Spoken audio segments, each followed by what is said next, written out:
So you found that house that meets your needs and wants. You've talked with your realtor and decided on an offer price. They write it up for you with all the conditions needed for you to make the most informed decision going forward. And it's accepted. Yay! Now what? Possession is 2 months away. What do? Well, in this quick 4-minute video, I will go over 3 of the most common conditions put in an offer and how to navigate through them so you're ready and prepared for a more seamless, stress-free process. Stay tuned to the end of my video to hear my bonus condition some buyers may need to use. First, once your offer is accepted, your realtor will let you know so that you can start planning the next few weeks ahead. If you haven't already, you will need to provide them with a check made out for the amount you specified your deposit would be in your offer. If you're unsure what this means, be sure to check out this video where I go over what a deposit is in the home buying process. There are typically 3 conditions put on an offer. Number 1 is a financing condition. Your realtor will notify your lender and provide all supporting document to get the approval letter done before the financing condition is up.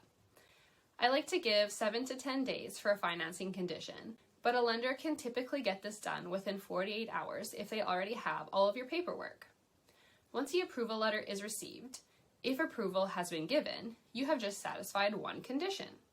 If you're already pre-approved, this is easy peasy. One thing that may come up is your lender may ask for an appraisal. This usually involves your realtor letting the appraiser in to take some pictures and they report back to your lender.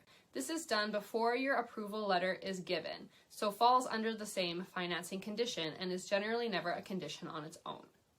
Number 2 is to ask for a property disclosure statement, which is a questionnaire that the seller fills out about the property since they've lived there.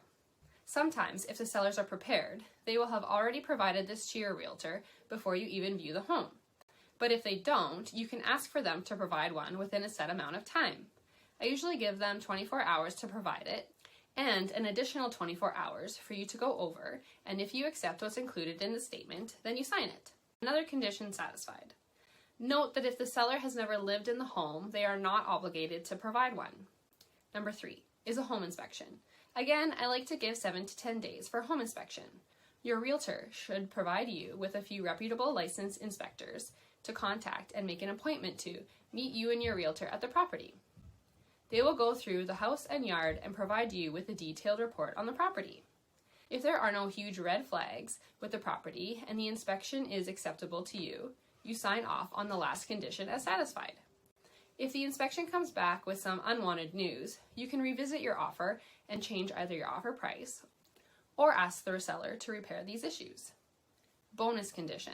If you're not a first-time home buyer, you may have a contingency that you need to sell your current property before you can purchase this one. This can get tricky and stressful, but having a good realtor and well-thought-out plan can alleviate some of those issues. Along the way, your realtor will be communicating with your lawyer, providing all supporting documentation. Once all conditions are satisfied, your realtor will send you a condition satisfied form for you to sign, and your lawyer and lender can continue the steps of transferring ownership and funds for you. With all of that out of the way, you can now sit and relax and wait for moving day. On the day of possession, your realtor should do a final walkthrough with you to ensure that the house and property are left in the condition negotiated between buyer and seller. If you've been following my videos, you will now have a pretty clear idea of the processes for a first-time home buyer for any particular property. Stay tuned for my next video where I focus on the top 5 things you will need to know before buying a rural property in particular. As always, if you have any questions about buying or selling in the rural areas of central Manitoba, I'm always happy to help navigate you through. It doesn't need to be stressful. I'd love to help lead you the way home. Until next time.